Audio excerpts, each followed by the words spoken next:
Hi everybody. So our personal information and the protection thereof, what are we looking at? Who can protect us in South Africa? That is the subject matter, and there's three topics that I'm going to introduce to you. The first one will be the ombud, the Information Regulator South Africa. The second topic, the POPI Act and direct marketing. And then the third topic is the POPI Act and personal information harvesting. So if you're only interested in one of the topics that I'm covering, you can hop onto my timeline. You just click onto that and it'll take you straight into that part of the reel. So let's get started. Hi everybody. Let me introduce the Information Regulator South Africa to you. So each and every entity in South Africa, whether it's private or public, and those entities that have the ability to harvest and gather personal information must be compliant with the provisions in the POPI Act.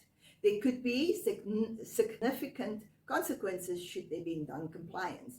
So there is a list of documentation that the Information Regulator South Africa would ask from an entity. This is all of them. There's a lot of them, but that gives you an overview of just how strict they are to compliance. On top of them requesting all of these documentation, also do physical inspections.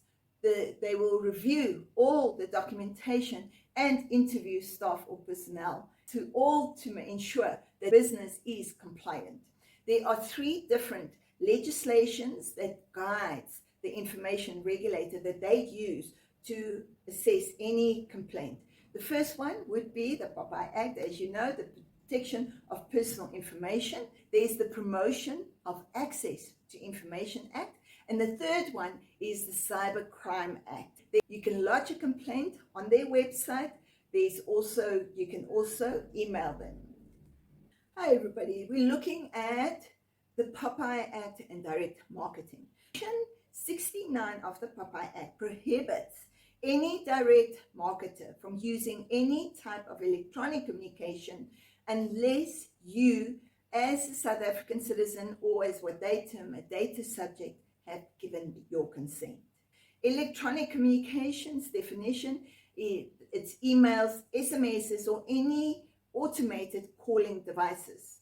It has been mandated that a person can only be approached to get their consent once. If you say no, that must be treated as an absolute refusal and no more contact must be made.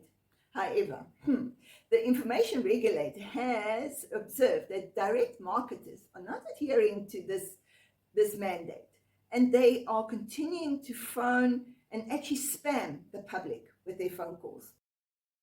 Firstly, a complaint will be investigated, and there's times when the information regulator will take their own initiative and draw up an assessment report, which is also considered an enforcement notice. Opt out of electronic communication must always be present on any electronic communication.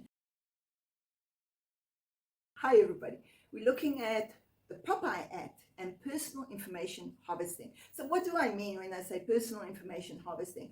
You are sitting on your computer or your mobile and you are just surfing the web.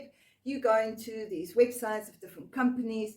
What happens a couple of days later, you're getting a phone call from a salesperson of one of these companies that you were just hopping around in, checking out what it's all about. What did they do? How did they get hold of you? They obviously harvested your personal information, but you're not happy with this. What is your recourse? So here's the process to follow. So firstly, you do need to write to their company and tell them they have breached your privacy, and should they continue to make further contact with you, you will lodge a formal. So you have to keep evidence. So you keep screenshots of your phone log and all written communication. That is your evidence. Bear in mind, the golden rule is everything in writing. Please don't make phone calls because that's harder to prove. The evidence, if you have a complaint, do everything in writing. And then the third step is only if that company persists and they keep on contacting you.